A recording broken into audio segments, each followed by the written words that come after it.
예, 오늘 본문 우리 히브리서 10장 우리 19절부터 우리 22절 말씀 중심으로 그러면 어떻게 살 것인가 라는 제목으로 우리 함께 은혜를 받았으면 좋겠습니다. 서신서의 특징은 전반부는 교리 문제를 다루고 있고요. 그리고 후반부는 실천 부분을 다루고 있습니다. 항상 교리적인 부분과 실체적인 부분들 다루고 있는데요. 우리 오후 예배 시간에 구원의 서정을 우리가 다루면서도 첫 시간에 구원의 교리가 삶과 어떤 연관이 있는가 이 부분 말씀드렸는데, 그래서 항상 우리는 은혜 받았다, 난 참 너무 중요하지만 항상 되물어야 됩니다. 그래서 어떻다는 건데, 영어로는 so 하시거든요. 아무개 집사님은 기도 많이 한대. 귀한 일입니다. 기도를 많이 하고 나서 어떻게 변했는데, 어떤 분은 성경 말씀을 참 많이 읽고 사랑한대요. 참 귀한 일이죠. 근데 성경 말씀을 읽고 정말 주님을 조금씩 닮아가는 그런 변화가 있는가? 그래서 우리는 이 부분이 참 어떤 의미에서 약하지 않는가? 제가 참 좋아했던 그 분 가운데 프란시스 세프라는 분이 있는데요. 그 라버리 공동체를 이렇게 운영하면서 이분은 주로 젊은이들 대상으로 많은 치유와 또 상담도 하고 회복을 시켜주는 그런 귀한 분이죠. 그래서 이 라버리 공동체에 말이죠. 경치 좋은 곳에 이제 거처를 마련해서 젊은이들이 방황하는 젊은이들이 그곳에 가서 인생 고민을 나누고, 그러면 이제 성경적인 가치관으로 이렇게 해답을 주고, 그래서 변화되는 그런 귀한 분인데요. 그분이 이제 이런 책을 썼습니다. 그러면 우리는 어떻게 살 것인가? 여기 보면 서구 사상과 문화의 부흥과 쇠퇴, 참 서구 사상이 철저하게 기독교 중심으로 이렇게 이루어졌는데, 이제 르네상스, 인문주의 이렇게 들어오면서 이제 유럽도 또 미국도 신앙적으로 혼돈 시대에 빠졌습니다. 제가 참 이렇게 공부했던 그 네덜란드, 참 제가 언젠가는 한번 가보려고 합니다. 거기 가기 위해서 10년 공부를 했거든요. 참 라틴어, 독일어, 네덜란드, 참 그 언어 공부한다고 많이 힘들었는데, 이렇게 보긴 했었는데요. 참 삶의 전 영역에서 성경을 이렇게 이 성경에 입각한 삶을 살아야 된다. 아브라함 칼프가 수상일 때 말이죠. 정말 대단한 그런 예술, 그런 문화, 모든 분야에서 하나님의 주권을 강조했었죠. 자, 그런데 지금 그 나라는 다는 아니지만은 너무나 이 자유주의 이렇게 신학이 들어오면서 그런 고민을 한다 그러더라고요. 이제 동성끼리 결혼을 떠나서 짐승과 결혼하는 이것을 입법화해 달라고 하여튼 희한한, 그죠? 나라가 되고 말았는데요. 이게 왜 그런가 하면 우리의 사고 체계가 잘못됐기 때문에 그렇습니다. 하나님의 중심 사고 체계인가? 아니면 인본주의적인 사고 체계인가? 사람은 하나님의 형상으로 만들어진 존재인가? 아니면 그냥 짐승처럼 말이죠, 동물의 일종인가? 그죠? 여기에 따라서 우리 행동 방식이 달라진다는 거죠. 이 저자는 이 책에서 말이죠, 사람들의 사고 체계 속에 있는 것이 사람들의 행동 방식을 결정한다. 즉 어떤 사고 체계를 갖고 있는 것에 따라서 그 사람의 삶이 그렇게 행동하게 돼 있다는 거죠. 그러면서 그는 이렇게 역설하는데요. 성경적인 기독교의 중심 메시지는 그리스도의 사역을 통해 사람들이 하나님께 나갈 수 있다는 것이다. 기독교의 중심 메시지는 사람들이 하나님께 나가는데요. 무엇을 힘입어서요? 그리스도의 사역을 힘입어서 하나님께 나갈 수 있는, 이것이 이제 기독교의 핵심 메시지라는 거죠. 그러면서 저자는 이렇게 이야기합니다. 오늘날 이 시대는 무엇을 믿는가라기보다는 어떻게 믿는가에 관심이 많다는 거죠. 누구를 믿는가 이것보다는 어떻게 믿는가. 제가 잘 아는 신학교 이렇게 교수님이고 참 우리나라 신학교에서 이렇게 합동 쪽에서는 큰 신학교죠. 거기에 부학장까지 갈 그런 분인데 참 친한 친구입니다. 동성애의 위험성에 대해서 강의를 좀 이렇게 리얼하게 했던 모양입니다. 결국은 이제 학교에서 이렇게 교수직 박탈하고 그러면 그동안의 모든 퇴직금 하루도 못 받고요. 지금도 재판 중에 있습니다. 어디에 걸렸는가? 제가 볼 때는 그 내용을 읽어봤는데 조금 뭔가 이렇게 표현 자체가 좀 그렇긴 한데 문제는 이겁니다. 상대가 어떤 강의를 했든 간에 본인이 느낄 때 말이죠. 성적인 수치심을 느꼈다 그러면 이것은 문제가 되는 겁니다. 그러니까 우리 지금 법이 말이죠. 이상합니다. 객관적인 것이 없고 주관적으로 말이죠. 나 기분 나빠. 나 정말 성적인 수치심을 느껴. 이러면 죄가 되는 거거든요. 그러니까 내가 어떻게 느끼는 거가 진리가 되어버렸습니다. 성경은 그렇게 말씀하고 있지 않거든요. 성경이 말씀하고 있는 하나님의 관점이 진리거든요. 그건 절대적입니다. 그런데 이 사회는 절대적인 가치를 인정 안 하거든요. 제가 교과서를 보고 깜짝 놀랐습니다. 제 아는 그 학교 교장 선생님 은퇴하셨는데요. 윤리학 교과서를 하나 소개해달라고 해서 고등학교 윤리 교과서를 제가 봤습니다. 이런 내용입니다. 성은 몇 가지가 있습니까? 남성이 있고 여성이 있고 중성이 있고 뭐 여러 가지. 당신은 어떤 성을 택하고 싶습니까? 자유롭게 택하라는 거죠. 뭐 남성, 여성이 있다 이게 아니고요. 성에 대해서 자기 결정권을 존중한다는 거죠. 그죠? 어린아이들도 쾌락을 말이죠. 누릴 권리가 있다는 거죠. 그죠? 그러면서 죄를 성적인 충동을 불러일으키는 뭐 교과서가 죄다 그렇습니다. 이것이 진리다가 아니고요. 이런 것이 있는데 너는 어떻게 생각하니? 선택은 자유라는 거죠. 어쨌든 이 가치관의 충돌이 심각한데요. 그렇습니다. 오늘 이렇게 본문 우리 19절 말씀 같이 읽겠습니다. 19절 말씀 시작. 그러므로 형제들아 우리가 예수의 피를 힘입어 성수에 들어갈 담력을 얻었나니. 자, 우리가 이렇게 성수에 들어갈 담력을 얻는 것은 어떤 것 때문일까? 물론 여기에서 이 성소는 말이죠. 엄밀하게 말하면 지성소입니다. 구약 시대에 이제 성도들은 어디까지 들어갈 수 있었을까요? 이방인들은 아예 뜰에도 성막의 뜰에도 못 들어갔고요. 유대인들은 성막의 뜰에 들어갔거든요. 뿐만 아니라 제사장은 성소에는 들어갈 수 있었습니다. 또 성소보다 더 깊은 데가 바로 휘장이 있고 그 다음에 지성소가 있거든요. 지성소는 누구만 들어가십니까? 대제사장만 그것도 1년에 또 한 차례 한 번 이렇게 하루 정도 들어갔는데요. 그러니까 오늘 이렇게 우리가 은혜 보좌 앞에 말이죠. 교회에 나올 수가 없었습니다. 그런데 오늘 본문에 보면 무엇으로 성수에 들어갈 담력을 얻었다고요? 예수의 피를 힘입어.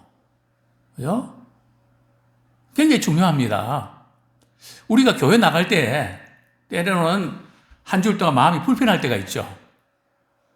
뭐 그냥 좀 화도 나고 짜증도 나고 그래서 해야 될 말을 해서는 안 될 말을 또 뱉기도 하고 그죠? 뭐 영 마음이 불편합니다. 그리고 또 교회 성도들 관계에서 불편해갖고 말이죠. 그 성도를 바라보면 예배 시간인데도 은혜를 못 받고 뒷꼭지만 보면 막 열불이 나갖고 말이죠. 죄를 짓는다고. 저녁에 오신 분들은 그런 분들이 한 분도 없을 텐데요. 그래서 교회를 안 나오겠다고, 마음이 힘들어서 오늘은 쉬어야 되겠다고. 혹시 우리 가운데도 부부싸움하고 그죠? 교회 나가는 거 이렇게 머뭇거리는 때가 있죠. 없을 리는 없거든요. 그죠? 그래서 이제 늘 보죠. 이제 부부싸움이었구나. 그죠? 하여튼 우리가 부부싸움 하면 교회 나가서 예배드리면 안 되나요? 근데 그게 극복이 잘 안 되는 것 같아요. 그죠? 물론 마음 상태는 그렇지만 우리가 은혜 보좌 앞에 담대히 나갈 수 있는 것은 우리 자신의 모습 때문에 그럴까요? 우리 자신의 상태가 좋아서 이 정도 이번 한 주는 기도도 많이 하고 말씀도 많이 읽고 그죠? 사랑을 많이 베풀고 이러니까 나는 이번 주는 은혜 보좌 앞에 담대히 나갈 수 있는 특권이 있어. 그렇게 나가나요? 아니거든요. 그래서 우리는 이런 모습으로 은혜 보좌 앞에 나갈 수 있을까? 이런 마음이 사람이 들거든요. 그럴 때에 거기에 눌리면 안 된다는 거죠. 그죠? 그것 때문에 이렇게 흔들리면 안 된다는 거죠. 왜냐하면요, 우리는 누구를 힘입어서 은혜 보좌 앞에 나간다고요? 예수의 피를 힘입어. 물론 우리가 말 실수도 하고 또 관계에서 불편하고 그것이 어떤 때는 잘못된 거 있죠. 그래서 마음이 영 안 좋죠. 목회자 저도 마찬가지입니다. 뭐 그런 일이 거의 없지만 화가 나고 막 그럴 때 말이죠. 그런데 저는 강대성에 올라와야 되잖아요. 그 얼마나 힘든지 아십니까? 막 힘들고 어려운 가운데도 말이죠. 교회 나가 예배드리 보면 참 대단한 거예요. 저 같은 경우도 싫으면 싫은 거거든요. 근데 그것을 믿음으로 극복한다는 게 쉽지는 않은데, 그래서 우리는 아예 그렇구나. 힘들고 어려울 때일수록, 마음 상할 때일수록 은혜의 보좌 앞에 더 가까이 나가는 그런 기회가 되길 원합니다. 왜요? 내 자신은 누구를 힘입어가 아니라 예수의 피를 힘입어서 성수에 들어갈 담력을 얻는. 자, 여기 보면 담력을 얻었다. 그래서 우리는 교회 나갈 때, 교회 나와서 예배 드릴 때 말이죠. 주눅 들지 마십시오. 마치 우리 아이들이 말이죠. 학교에서 시험 보고 말이죠. 성적이 안 나와서 우리 아이들이 표정 있죠. 밥 먹으라. 밥 안 먹어요. 문 쾅 닫고 말이 자기 방에 들어가는 그런 모습. 뭐 사람이지라 그럴 수 있는데, 그러나 우리는 은혜 보좌 앞에 담대히 나가는 하나님의 전에 교회 나왔을 때도 하나님, 제가 왔습니다. 하나님께서 나를 사랑하시는 아무개가 왔습니다. 얼마나 참 우리가 예배 자리에 우리 있다는 게 얼마나 감사합니까? 또 하나님 우리를 찾으신다 그랬거든요. 예배하는 자를, 이렇게 예배하는 자를 하나님은 찾으세요. 하나님이 찾으시는구나. 목회자도 찾는데 우리 하나님이 찾지 않으시겠습니까? 하나님의 관심사는 예배자이겠습니다. 자, 우리 20절 말씀. 자, 도대체 어떻게 됐길래 우리가 예수의 피를 힘입어 담대히 나갈 수 있는 기회가 생겼을까? 우리 20절 말씀 같이 읽겠습니다. 시작. 그 길은 우리를 위하여 휘장 가운데로 열어놓으신 새로운 살 길이요. 휘장은 곧 그의 육체니라. 그렇습니다. 구약시대에 말이죠. 제사 드릴 때 성소와 지성소 사이에 휘장이 있죠. 그죠? 그 휘장이 예수님 십자가에 못 박히실 때에 휘장이 찢겨졌는데요. 자, 어떻게 찢겨졌나요? 마태복음 27장 51절. 마태복음 27장 51절. 같이 읽겠습니다. 시작. 이에 성서 휘장이 위로부터 아래까지 찢어져 둘이 되고 땅이 진동하여 바위가 터지고. 즉 예수님께서 십자가에서 이렇게 운명하실 때 그때 성수 휘장이 위에서부터 아래로 찢어졌죠. 그 성소기장은 그리스도의 육체를 의미하는 것이죠. 예수님께 십자가에 피 흘려 죽으심으로 우리가 은혜의 보좌 앞에 나갈 수 있는 담력을 얻었다는 겁니다. 정말로 중요한. 그래서 우리는 은혜 보좌 앞에 나갈 때에 마음이 좀 불편하고 힘들 때도 있지만, 의기소침할 때도 있지만, 우리 예수의 피를 힘입고 은혜의 보좌 앞에 담대히 나갈 수 있는 그런 우리가 되기 원합니다. 내가 아니라 우리 주님 때문에, 주님의 보혈의 공로를 의지해서 은혜의 보좌 앞으로 늘 담대히 나가기 원합니다. 그 길은 새로운 길이고요, 살 길입니다. 왜 새로운 길일까요? 구약 시대에는 지성소에 은혜의 보좌 앞에 아무든지 나갈 수가 없었거든요. 그런데 나갈 수 있는 길이 열린 겁니다. 요즘 얼마나 우리 한국에 길을 많이 닦아놨는지, 정말 이렇게 다양한 길들이 생긴 것 같습니다. 새로운 길. 또 이 길은 어떤 길이라고요? 살 길입니다. 이 세상에 길들은 많죠. 사망의 길이 있고 생명의 길이 있고. 그런데 우리 주님은 이렇게 말씀하셨습니다. 내가 곧 길이요 진리요 생명이니. 우리가 주님을 믿고 하나님께 나가는 길은 살 길입니다. 생명의 길입니다. 그래서 우리는 죽음의 길을 가고 있는 우리 주변의 많은 분들에게 이 길이 생명의 길이라고, 지금 가고 있는 길이 아니라고 제가 예전에도 말씀드렸습니다. 저희 집은 광안리에 살고 있었는데요, 야트막한 이렇게 산이 있었습니다. 거리는 좀 이렇게 보이는데요, 서로 이렇게 손으로 표시할 수 있는 그런 거리입니다. 저 멀리서 말이죠, 우리 동생이 길을 가는데 여기서는 보니까 그게 길이 아닌데 그 길로 자꾸 간단 말이죠.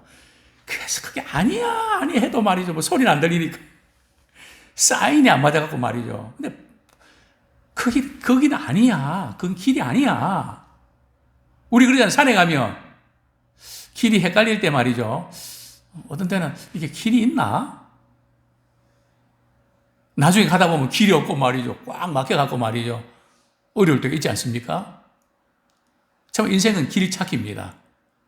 정말 길 찾기에서 가장 중요한 것은 생명의 길을 선택하는 것인데, 우리 하나님께서 우리에게 이 길을 보여주셨고 우리로 하여금 그 길을 갈 수 있는 은혜를 우리에게 주셨습니다. 그렇습니다. 신자들은 우리 하나님께 나가려면 예수의 피를 힘입어야 됩니다. 보혈의 공로를 힘입고 우리가 하나님께 나갈 수 있다는 거죠. 자, 두 번째로 우리가 어떤 마음으로 나가야 될까요? 하나님의 보좌 앞으로 나가야 되는데, 근데 어떤 분들은 예수의 피를 힘입고 나가야 된다는 걸 알면서도 말이죠, 나가지 않는 분들이 있습니다. 그래서 히브리서 저자는 말이죠, 하나님께 나가라. 하나님께 나가면 살 길이 열리는데 왜 알면서도 안 나가냐? 우리 믿는 그리스도인들 가운데도 그렇죠. 너무 상황이 어렵고 힘들면 이제 좀 이렇게 마음 좀 추스리고 나서 제가 나갈게요. 머뭇거리는,